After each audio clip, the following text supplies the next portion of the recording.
तो भैया थंबनेल देख करके आ तो गए हैं और थंबनेल के बहाने से जो आए हैं तो एक बार ज़रूर कहूँगा कि पूरा वीडियो ना सही लेकिन 1 मिनट ज़रूर देखिएगा, क्योंकि ये वीडियो स्पेशली आप लोगों के लिए बनाया गया है। थंबनेल भले ही गलत हो लेकिन इरादे गलत नहीं है, और ये पहली बार हुआ है कि मैंने थंबनेल गलत डाला है, लेकिन मेरा इरादा बिल्कुल पक्का है।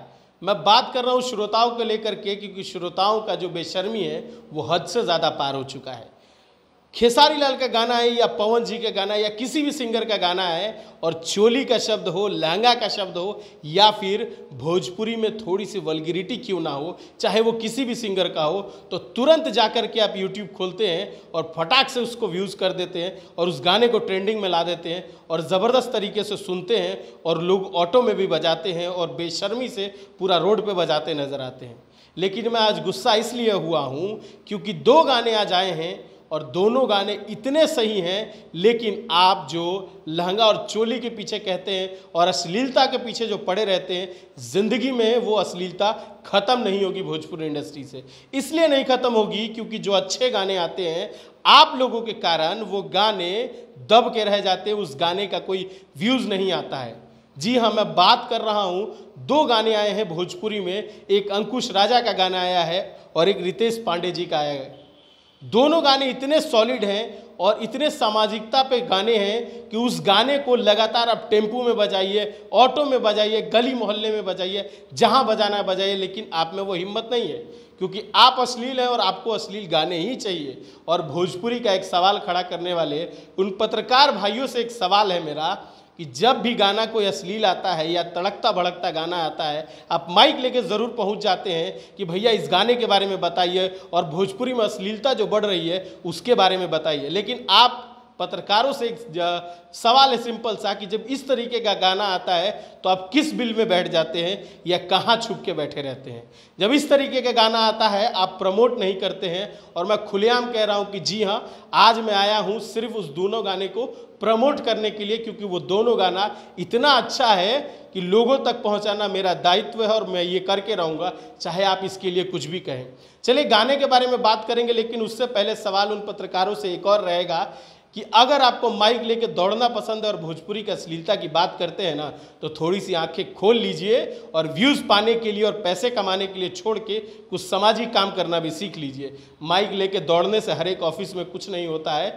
उस गाने के बारे में बात करते हैं जो 2 गाने आए हैं। एक गाना है जो अंकुश राजा का आया हुआ है, DRS म्यूज़िक की तरफ से है। जी हाँ, ये दहेज के ऊपर गाना आया हुआ है और इस गाने के बारे में हम बात कर लेते हैं पूरा डिटेल में। एक गाना अंकुश राजा जी का जो है, दहेज करानवा गइल बेटिया के जनवा।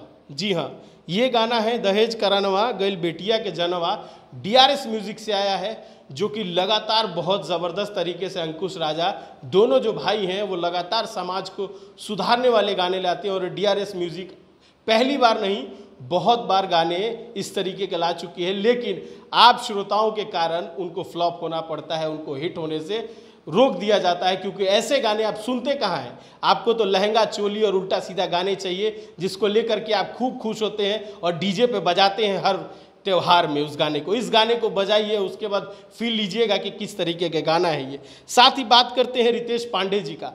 रितेश पांडे जी का जो गाना है एक कोखिया के भाई घर घर की कहानी, रितेश पांडे जी का गाना और अंकुश जी का गाना जिस तरीके से आया है, भोजपुरी इंडस्ट्री में बहुत शानदार गाना आया है। और जो अश्लीलता के रट लगाए हैं ना, ऐसे गानों को अगर आप प्रमोट कीजिएगा और ऐसे गाने को सुनिएगा और दूसरों को शेयर कीजिएगा ना, तब आपका हक बनता है कि भोजपुरी पे अश्लीलता पे सवाल पूछ सकते हैं। और रही बात, पूरा यूट्यूब मैंने खंगाला, लेकिन एक चैनल है जिसने इस गाने को प्रमोट किया है और उस चैनल का नाम है मगहिया जवान, और मैं तहे दिल से शुक्रिया करता हूं। बाकी आप लोगों से सवाल होगी, जनता से भी सवाल होगी, और साथ ही साथ उन पत्रकार भाइयों से भी सवाल होगी कि जब गाने अश्लील आते हैं भैया, तो माइक लेके जो दौड़ते रहते हैं, कम से कम इतना ज़रूर कर दीजिए कि जो अच्छे गाने आते हैं ना उसको प्रमोट कीजिए। और प्रमोट करने का हिम्मत नहीं है ना, तो ये अश्लीलता का सवाल जो है ना उसको जेब में रखिए और भाग लीजिए। क्योंकि कोई फायदा नहीं है आपके व्यूज़ और लोगों को मनगढ़ंत कहानियाँ सुनाने की। अगर आप सही में भोजपुरी के लिए काम करते हैं और दिखाना चाहते हैं तो इस तरीके के गाना को प्रमोट कीजिए। और ये गलती मैं बार बार करूँगा और करता रहूँगा, क्योंकि मैं भोजपुरी में जो अच्छे गाने हैं उनको प्रमोट करता ही रहूँगा। बाकी आप अपने कमेंट के ज़रिए मुझे बताइएगा और लाइक और डिसलाइक के ज़रिए बताइएगा कि क्या मैंने गलत बोला है और क्या इस तरीके के गाने को प्रमोट करना चाहिए कि नहीं। बाकी खबरों के लिए देखते रहे चौकस भारत और मुझे दीजिए इजाज़त। नमस्कार।